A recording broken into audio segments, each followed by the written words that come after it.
But folks, this is for that average person that doesn't want to settle for being average and ordinary.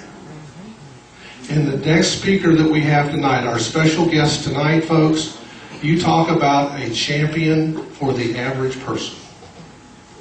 This gentleman is the former CEO of the NAACP, one of the champions of all times in civil rights, founded with Russell Simmons the Hip Hop Summit, and his resume goes on and on and on. But it's more important tonight to listen, because what better person for the Genie to have the opportunity to team up with than a man that has championed for the average person his entire life in a very, very special way, in ways most of us don't have the opportunity to do. Let's give a very warm welcome tonight to Dr. Benjamin Chavis.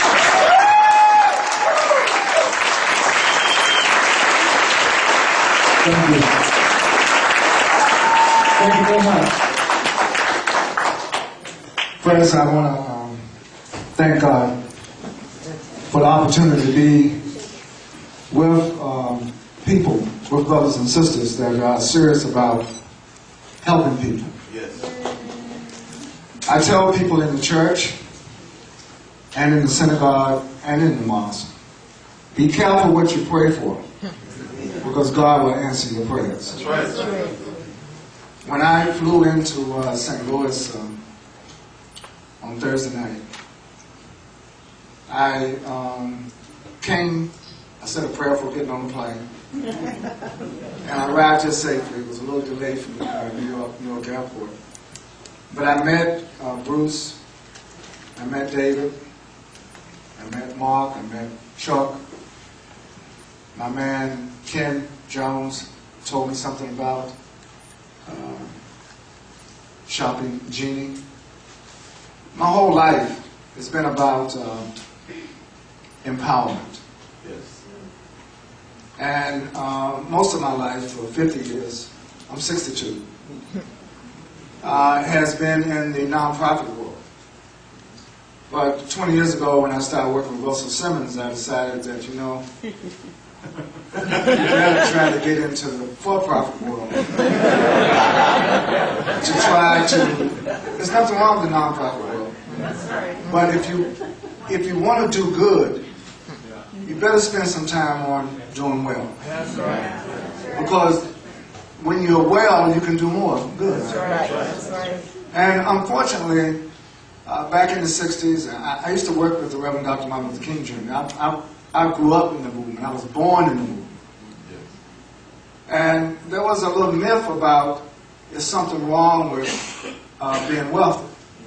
There's something wrong with having. Most of us didn't have anything, so we thought it was normal not to have much. But that was a myth. The truth of the matter is, every child of God ought to have an opportunity to maximize his or herself, get the true potential. That's true. Now, I've worked with a lot of people.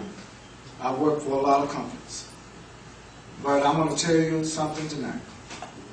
That after talking to David and Bruce, I've made a decision. I'm a part of this team.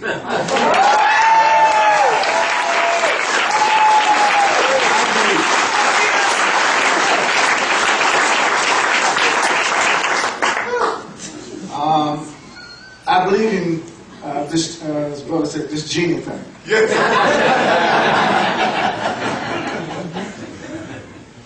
Who would have thought that through the internet, I see it as a great equalizer.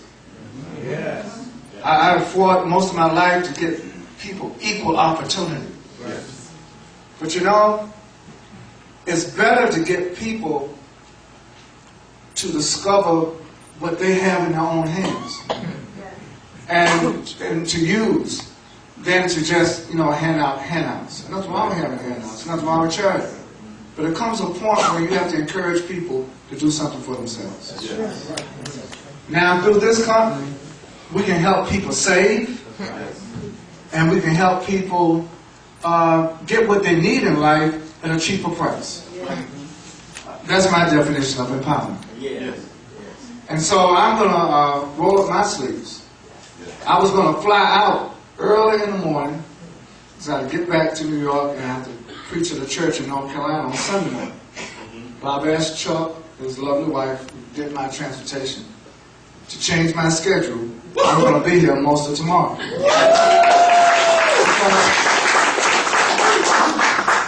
When God blesses you with an opportunity, don't procrastinate, don't put it off. Take advantage of it right then. And so I'm not only I have joined the team. And I'm going to be here as much as I can tomorrow. I understand you have to have a ticket for tomorrow. Is that right? Make sure you do whatever you have to do before you leave here to make sure you can come tomorrow. Because while I've been trained many times, I'm in training tomorrow. Because I want to learn this A to Z.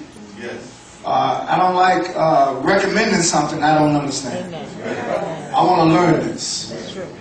I believe in, I'll tell you what I tell my own children when I tell people to move. Don't get involved in something if you don't believe in it. I got involved in civil rights, worked with Dr. King because I believed in it. And look at our nation now. Look at our world now. Look at this room. We're in Missouri.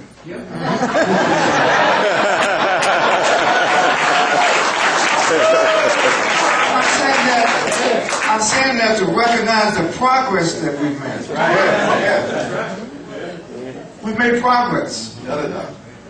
Now it's time to work on our economic empowerment. Helping people save, helping people buy at a cheaper cost, and then passing this technology. Everything that Chuck just explained, we all can do. And we know other people that can do it.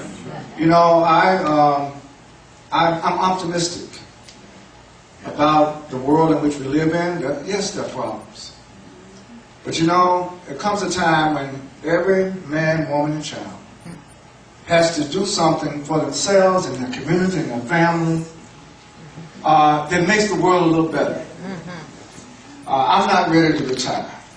I'm ready to work. And I can't think of a better company in the world than to work for this company. I can't think of a better source of technology. David and Bruce, thank you. Thank you for giving me an opportunity to be here tonight. I'm a preacher. They told me 10 minutes. So I'm not going to go over the time limit. But I am enthusiastic. I believe in practicing what I preach. I'm going to work this company. Because I want to help people help themselves. God bless you.